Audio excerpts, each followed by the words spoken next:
ربكما تكذبان يا معشر الجن والإنس إن استطعتم أن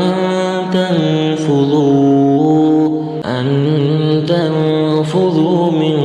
أقطار السماوات والأرض فانفذوا لا تنفذون إلا بسلطان فبأي آلاء ربكما تكذبان يرسل عليكما شواظ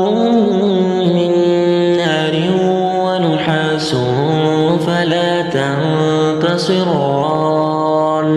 فبأي آلاء ربكما تكذبان فإذا انشقت السماء فكانت وردة